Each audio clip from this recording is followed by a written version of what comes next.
nothing left to do but start. Welcome to the show, Raj. Hi, VP. How you doing? I'm fine, thank you. Thank you so much for being here. I know it's super early out there. Texas is 6 hours behind us, so it's super. If it's 11 o'clock here, I dare say it's 5 o'clock there. It is 5 o'clock here, yeah. We're 6 hours, man. I'm also 20 years behind the UK. We're still struggling. Listen, I know I know I introduced you already, but could you please just, in your own words, just give us a little bit of your background and your bio, a little bit about yourself in your own words. Well, I mean, I grew up in a convenience store and a corner shop with a name like Patel. I was one of the many Patels in London. My parents had a convenience store, so I grew up surrounded by, cigarettes and sweets and crisps and pornography, and it was a perfect childhood. I mean, what a great combination. But now I'm, most of my family over 50 has diabetes, and we've been made sick by the things we sold. The food system is vexing us. It's damaging all of us. So I've sort of been on a long journey to figure out why it is that there is hunger, why it is that we're being poisoned by our food system. And, yes. That's how I've ended up doing food system stuff for pretty much all my life. I mean, I understand that. I understand what you're doing now and why you're doing it. But why did you start? What was the point that you said, listen, what is going on here? I'm going to get into this, get to the bottom of this. Well, my mum was born in Kenya, my father in Fiji, but my ancestors come from India. And when we were 5, we went over there, and I saw poverty in ways that had me screaming in the back of a car. There was a particular stop, and there was a girl who was just asking for money, and I just lost my mind. I was asking, well, why is she outside the car, and why are we inside, and why is she hungry and we're not? And when we got back home, I started renting out my toys in kindergarten. We sent the money off to Blue Peter. I think I got a badge. But since then, I've been doing this anti-hunger work. So it's a fairly long commitment. So anti-hunger and the foods so it's two different things. Lack of food and then food that foods that make us sick. Those are two different things, right? Do you think they're connected? Because the lack of food is what? It's not that there's not enough food on Earth. There's plenty. The reason there is hunger in the world today is not because we don't have enough food. More than enough food to feed everyone abundantly. The reason there's hunger is because of poverty. The reason the food is bad for us is because the people who make the food have a couple of interests. That they want us to keep coming back, so they make food that is high in salt and fat and sugar, but they also make money. And a good way of making money is to underpay people. In other words, keep them poor. And so 7 out of the 10 worst paying jobs here are in the food system, are doing food work. People most likely to be going hungry are also most likely to be overweight, are also most likely to be. That's true. I mean, we have this idea, like I'm African, I'm Nigerian, and we have this idea that the food here in the West is not, it's bad for you. It's plentiful, but it's bad for you because you have a lot of fast food, you have a lot of additives, you have a lot of, chemical based foods, as opposed to those in Africa who are doing well. I mean, the people in rural areas might be struggling, people in climate change prone areas are struggling, but those who are like in the middle class or the lower middle class have access to still have access to good vegetables, fresh food, foods that don't have additives in them. So those who are doing well out there are eating, good quality food, as opposed to those who are doing well here might have access to the food, but the food might not be as healthy for you. Does that make sense? That's exactly right. Yeah, I mean, there are lots of studies that show that if you migrate, say, from Africa, from Asia to the United States, your weight goes up and your health goes down. And then when you migrate back, you lose that weight. And so that's not about an individual body being conditioned in one way or another. It's that the environment we find ourselves here is pretty toxic. And you're big on inflammation, aren't you?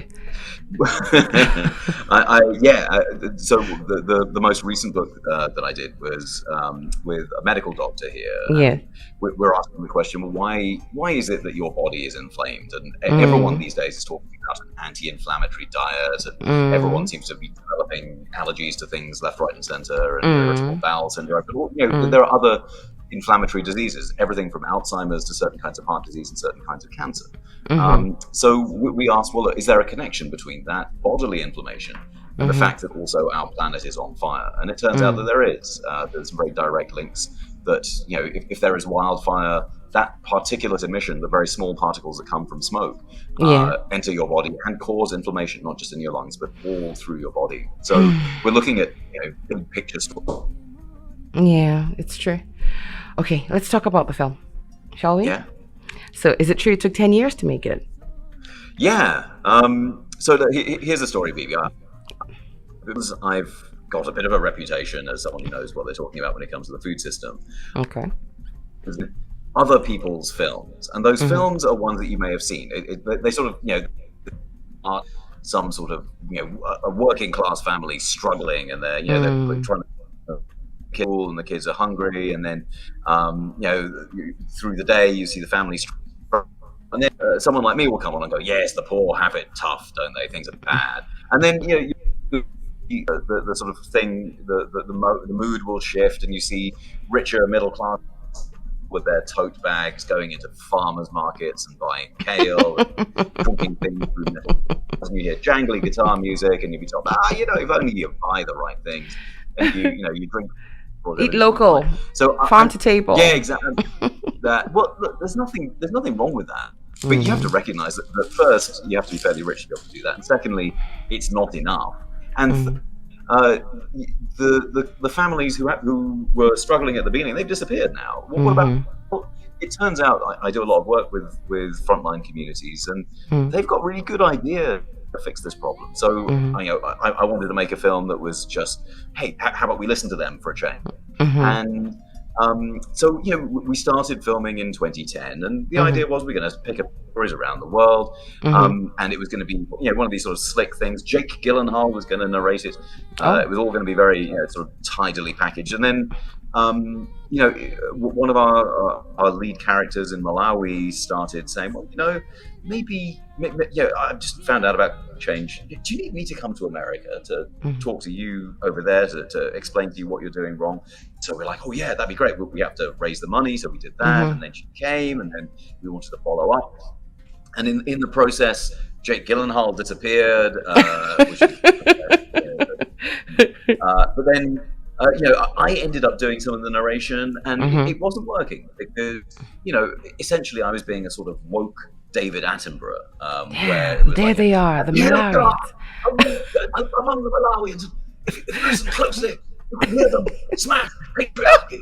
And no one wants that. So, but in the end, it was our lead character, an amazing woman, Anita Chitaya, who said, "Look, no, this is my story." And in the end, she stepped forward, and it's her voice that carries this film. Yes. So the film isn't narrated by some Hollywood hotshot. It's mainly in Tumbuka, and it's all the better for it. Right. Yeah, it took 10 years. So how did you meet? Tell us about Anita. Where is she now? How did you meet her? How did she become part of the project? Who is she? Anita is one of the most amazing people you ever meet. She is a teacher. She's a mother. She's a farmer. She is, she leads. She's a researcher. She's a scientist. She leads these cooking circles called Recipe Day. Okay. With the kind of skill of a field marshal general. She moves people around, and she gets the person doing this and that person doing that. And I met Anita in 2009. I'd known the group that she'd been working for many years. So I was living in South Africa, and a colleague of mine was living in Malawi. She helped set up this organization called the Soils, Food and Healthy Communities Project. And if you go to soilandfood.org, you can find out more about them. So, I'd known this organization. One of the amazing things that they've been doing was organizing recipes where men who traditionally were not particularly keen on cooking, they were being shown that it was okay to be a man and to do the cooking. So having these recipe days was a really important part of the story, and I was like, oh, we should to the world, because there's all these narratives about folk in looking for Bob Geldorf to come and fix their problems. I know. Exactly. So it's like here's a community that's not only feeding itself but also fighting patriarchy. You don't do that in the global movement. Yes. So we like, okay, we're going to film this. So I met Anita was we came down. I came down with actually originally a very famous director, James. He did a film called Hoop Dreams, among many others, sort of classic documentaries. Is that with, so Steve with was there, Denzel Washington? It's a really amazing series of films, and he was filming, and I was at the front of the room saying, "Hello, we are here. We're here to make a documentary. It's going to be very exciting. We want to tell your story." And then the various village leaders stood up. "Yes, you are here. You're going to tell our story." And there are three women at the back who were throwing shade on everyone, and they're just laughing, pointing, and they're like, "This guy's an idiot. This guy's an idiot." Pointing at me, "That guy, he's an idiot." And Steve's camera hand over to her, and Steve said, "Look, one of these three women is going to be the one who drives this film. You don't want someone who has true religion, and you don't want a spokesperson. You want someone who's not afraid to call you on your nonsense." Yes. So we screen tested each of these women, and Anita was both sort of just stepped forward, and she was really captivating. She gave the camera what she wanted. But there are hundreds, thousands of women like Anita in this organization. Yes. And so she came to America eventually? Eventually, yeah. This was a good few years after we started filming, but we found the money, we put it on our credit card actually, so that she and her mentor could come, and she wanted to talk to everyone. She wanted to talk to Donald Trump, even though she was a bit nervous about him because of his comments. Attitude. She wanted to talk, but she wanted to talk to absolutely everybody, and she came with this amazing attitude of, look, clearly people in America are good, and the reason that they're polluting the world and causing us suffering in Malawi is just because they just don't know. They have no idea what they're doing, and if we go to their doorstep with our problem, they won't ignore us. And so, Donald Trump and everyone else's attitude was, well, we don't want you on our doorstep. And they just wouldn't meet with us. And so in the end, we went on a journey, not of the people that Anita wanted to meet. She wanted to meet the Gates Foundation, Pepsi, and everyone. They wouldn't give her the time of day, even though we spent months in some cases really trying to have these conversations. But in the end, she just met with ordinary people, with farmers, with activists, basically friends and friends of friends of mine. But it was still a very, very revealing journey. Yeah, it was. I saw some of the interviews with the farmers, or the conversations with the farmers, and a lot of them were like, "Oh no, it's politically inclined. It has nothing to do with us. We're just doing our thing." And she's trying to break through to that. I did like the line where someone said, "If you want to tell someone to change their attitude or their actions, you have to offer them an alternative." And so, what is the alternative? What do you think is the alternative to the way things are going right now?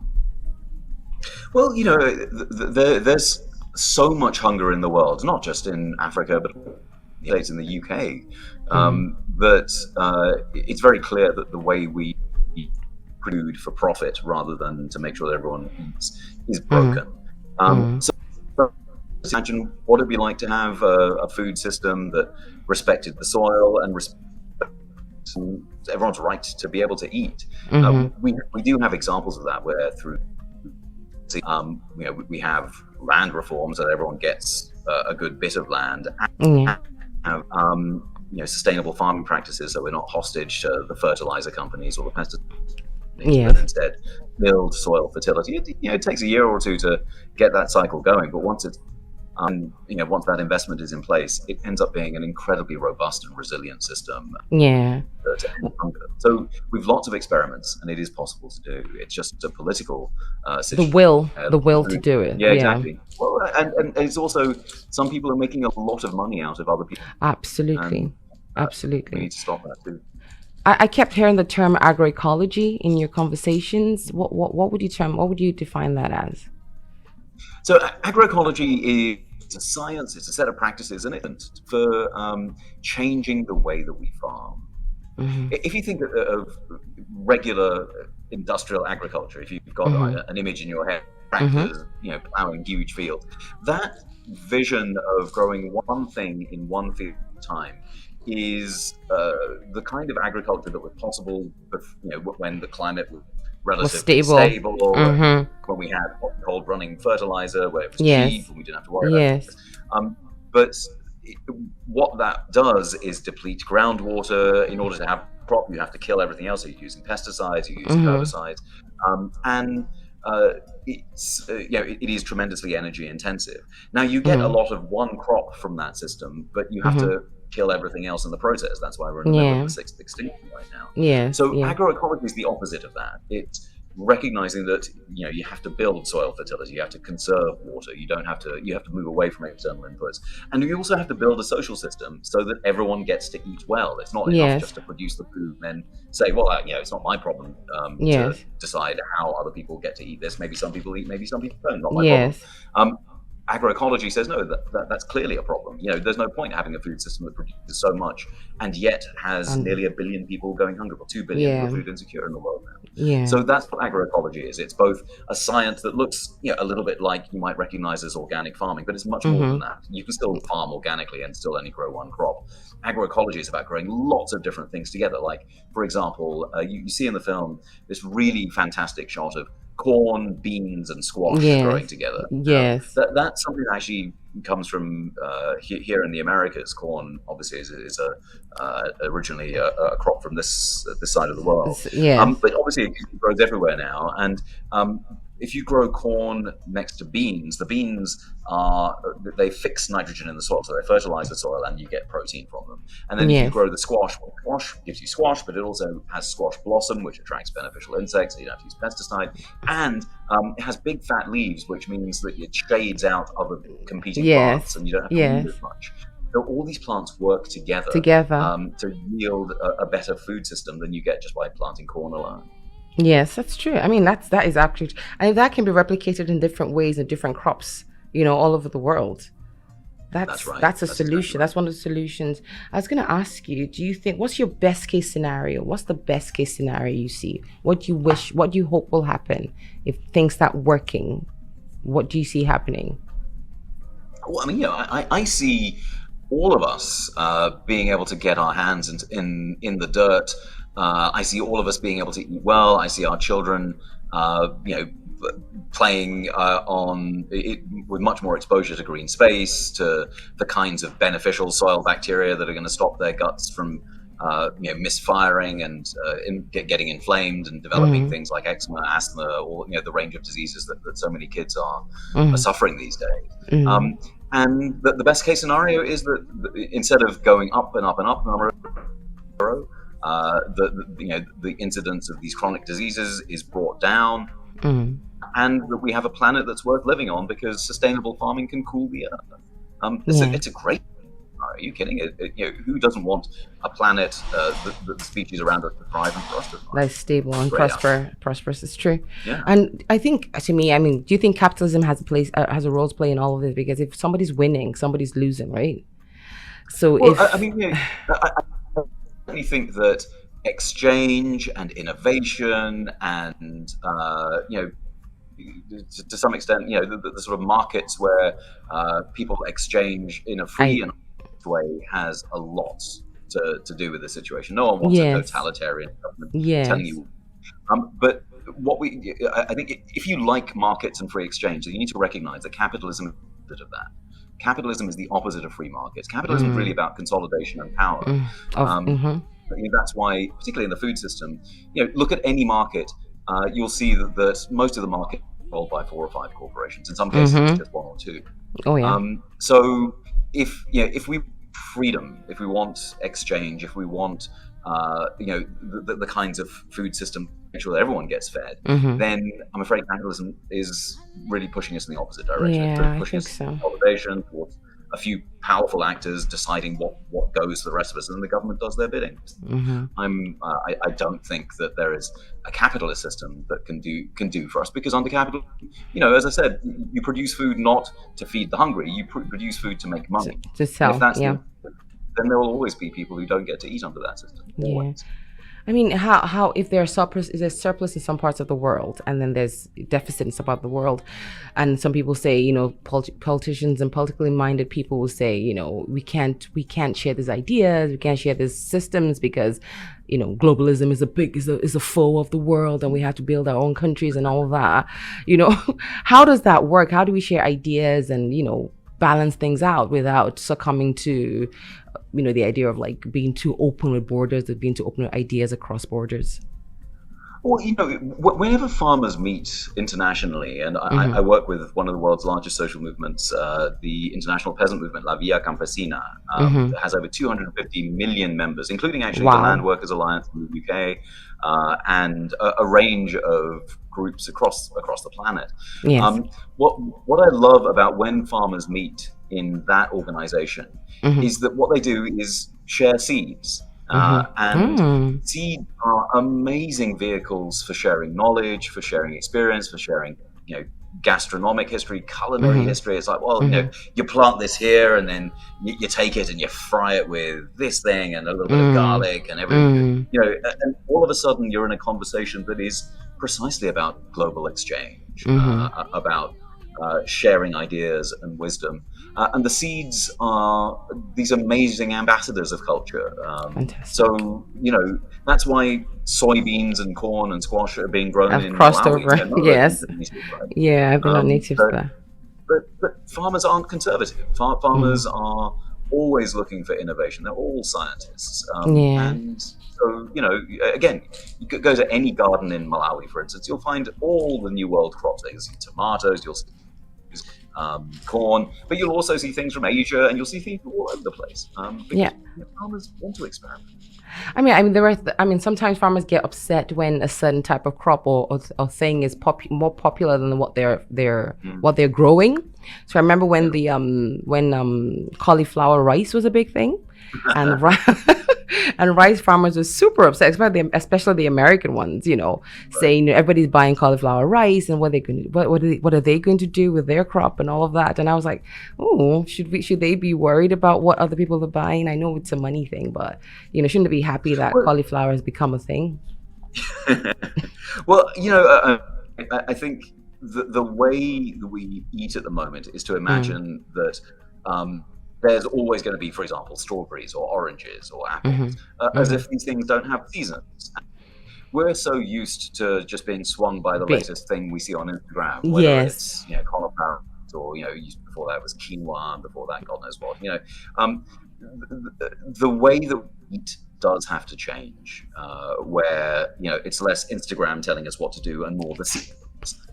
And that also goes for farmers as well. If you're just planting thing, that's not great for the soil, it's not great for the environment, it's not it's not us towards a system that's robust for climate change, because when climate change happens, you need a portfolio of crops. You don't just, and that shift means we have to diversify our diets, and if cauliflower rice is part of that from time to time, that's fine. But I think that this is both a supply problem where farmers need to diversify, and a demand problem where consumers need to stop being dragged by the latest. Yeah, because as soon as there's a demand for that, the markets are going to respond to it. It's natural. But and then in America, it's such a bigger scale that things always are that bit extra. Than necessary. Okay, so Raj, I'm going to ask a bit of a complicated question now. So stay with me. Okay. So I know you say you didn't want to be that guy who was a camera and say, oh, look at the Malawians and look at the Africans and they're doing their bit and all that. But what would you say to the people who say, oh, here we go again, another film about Africa, another film that focuses on the poor in Africa, another film that focuses on people who are hungry and struggling.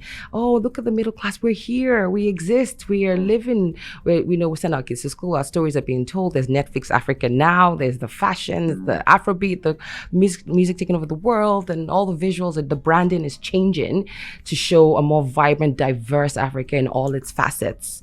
But now we're being dragged back again to this brand or this idea of starving Africa, the poor in Africa, Malawi, and all of that.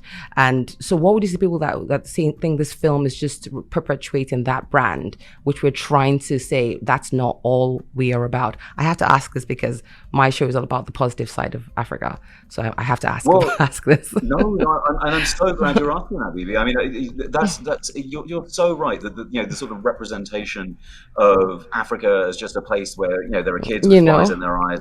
It's rubbish, and it absolutely has to change. And so I am really excited about the fact that Netflix Nigeria, for instance, and Nollywood is getting its moment. But it's also the case that it's not just cultural representation that Africa should be famous for; it's also for science. And here's why, and also cutting edge social ideas. So what we're showing in this film is the kind of opposite of white saviorism. What we're showing is that while white folk in the global north have this image of Africa as a place of unending and timeless hunger, in fact, there is not only there are not only communities that have ended that problem, but they've done it in ways that are far more sophisticated than Bill Gates can ever imagine. There are people smarter than Bill Gates; they just don't happen to be as rich as him.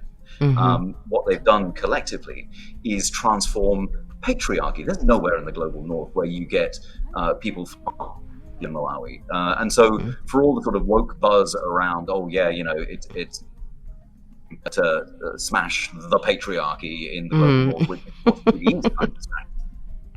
I recognize myself in that, and I recognize, in fact, part of the journey of the film is recognizing that.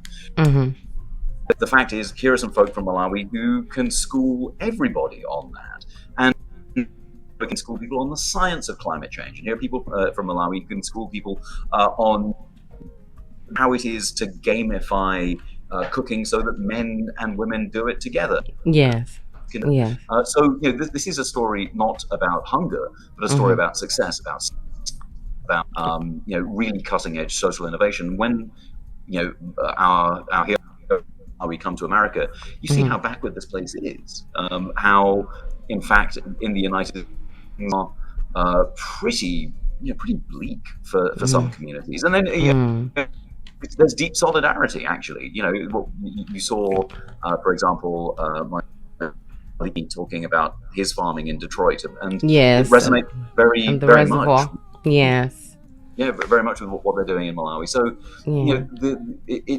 this is a journey. Africa schools the world, and I think for that reason it's been very successful. Where we screened it in Glasgow last year at the COP.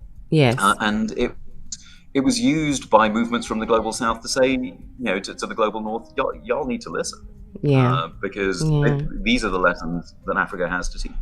No, I hear you. I completely agree. Just hackles get up sometimes when you're like, oh no, here we go again. The red.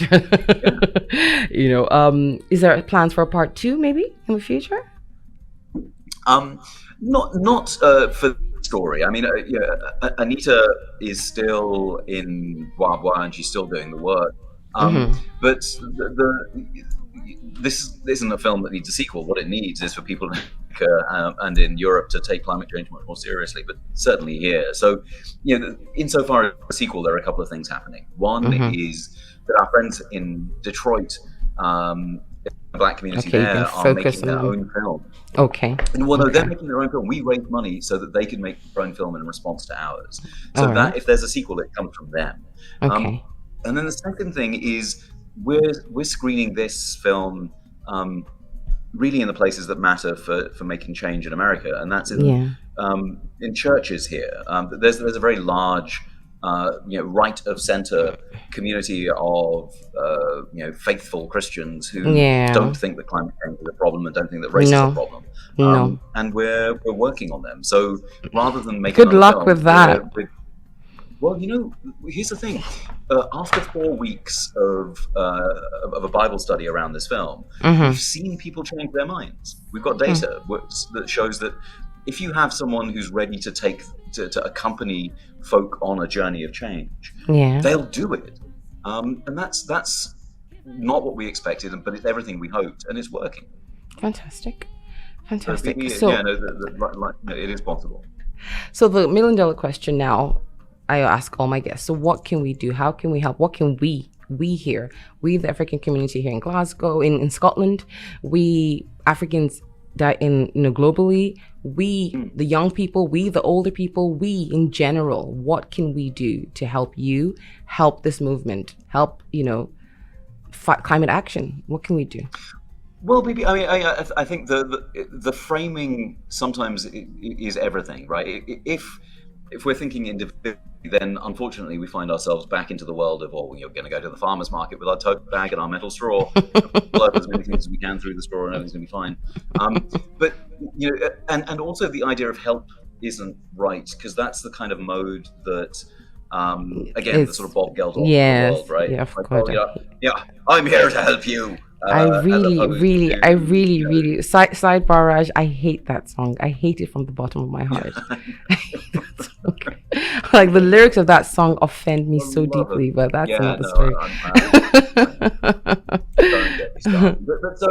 But I think this is a story about mutual liberation, about how it is we all free ourselves from climate change, how it is we all free ourselves from the system that's poisoning us. And once we start in that mode of look, we're in it together, and we have to free one another. In all of a sudden we're learning together in the same way that Anita, for example, is always learning, always asking questions. She's always engaging, and you can never do that alone. You always have to order for that to happen. So that, I think, is the answer. That organizing in the UK with the Alliance, organizing internationally with La Via Campesina, organizing is a great way of addressing these problems that otherwise are too big for us to take on. Look, we all have climate anxiety, right?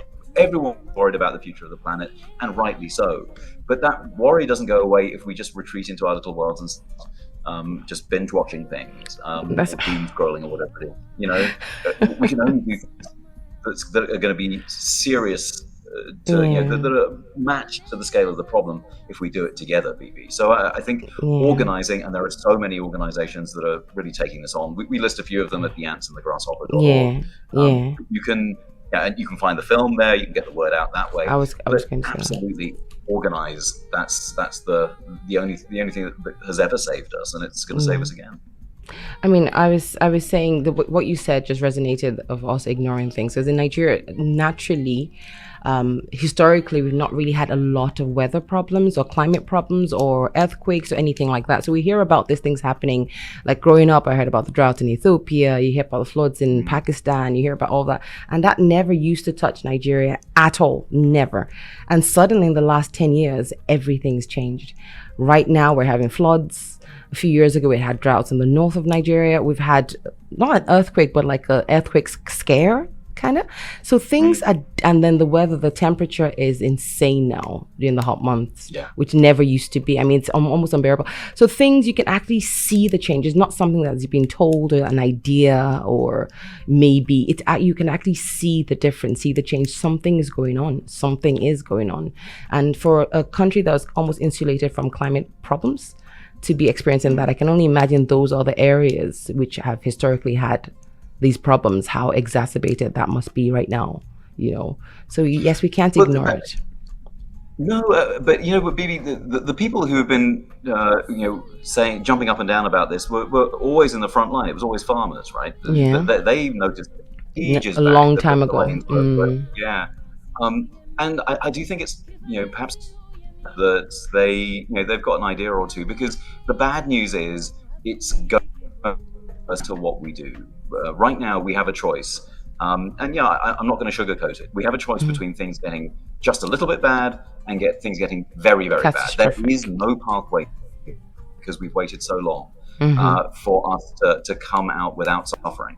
The question is, we choose the amount of suffering we go through collectively. That's our choice. That's a choice for us, for our children. Look, but why do you think that's the choice? And it. Sorry, go on, baby. No. Go ahead. Please finish. You know what? I mean, it's just, our politicians have been sitting on the sidelines. There are too many people making money from this as usual. And so we never address this with the seriousness it deserves. But farmers have been, and they've been trying to do things, they've been trying to innovate, and they have been innovating. So, again, listening to them is a good idea, but then organizing against the people who've locked us into this mess, and redistributing. I know the UK is going through some fairly crazy carnival politics at the moment, but, a windfall tax on the people who've been making all the money out of the climate catastrophe seems like a good idea this time, so that other people can eat.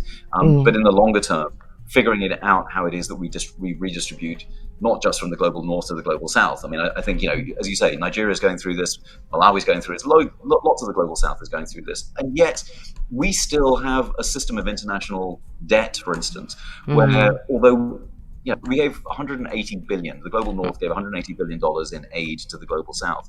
The global south owes the global north 8.7 trillion dollars, and until that debt is, countries in the global south are always going to be bending over backwards to, give money to the bank. So we do to think about some fairly big structural change.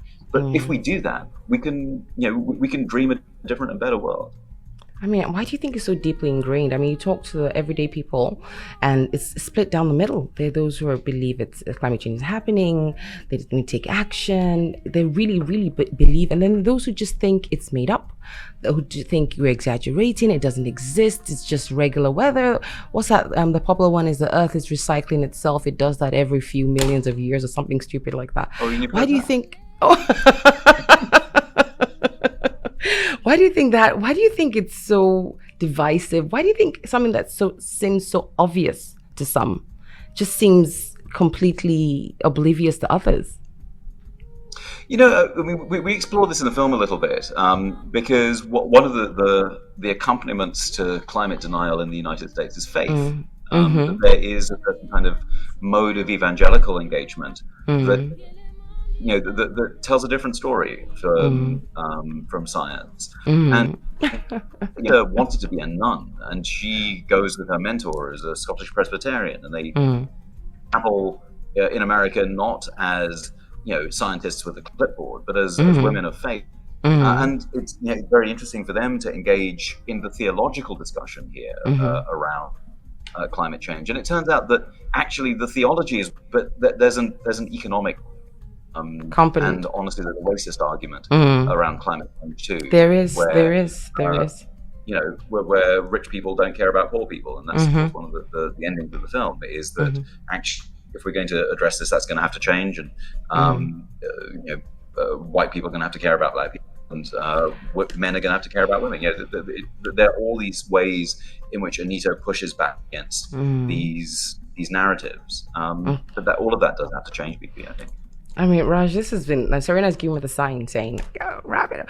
So I'm going to ask you 3 quick questions because I could find myself talking to you for hours. I see. And I know you're that kind of person.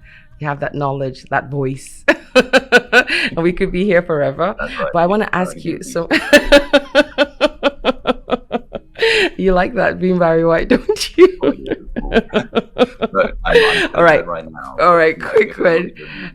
All right, what was the biggest highlight of you making the film? I know it took 10 years. What was the highlight of the process?